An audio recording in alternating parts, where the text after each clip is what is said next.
نمایشه خلقی جمهوری تاجیکستان محرمه شریف بود.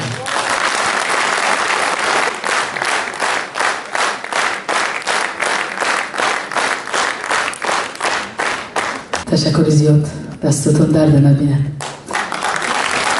سلام باشید.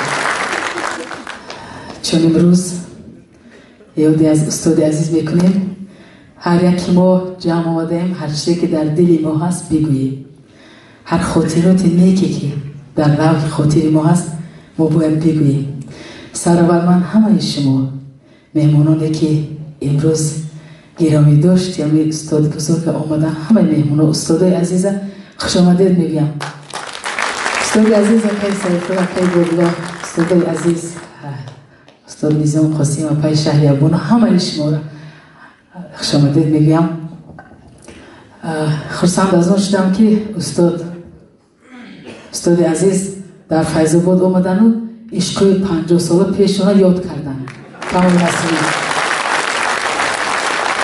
من همیشه با روی زیبای ما شما را مجبور میکنم که شما انقدر شعر اندیشه بسیار زیاد نویسید. سلامت باشید، بار دیگر خوش آمدید. تشکر برای همتون، تشکر برای محترم رئیسی عزیز که همین گرامی داشته برای همه ما تقدیم کردن. آمدی جونی من، آمدی خوش آمدی ای جونی من، خوش آمدی بر درگهم مهمانی من. یک چیز دیگر گفتم میخوام، حاضر همه اشاره کردم و تمامی نمود شعرهای استاد.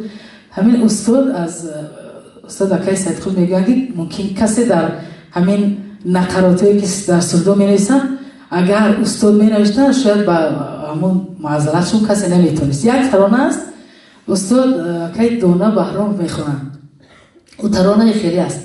همین نقراتی که همین در همین ترانه است و نسل به نسل میخونن از استاد حضور صابر است.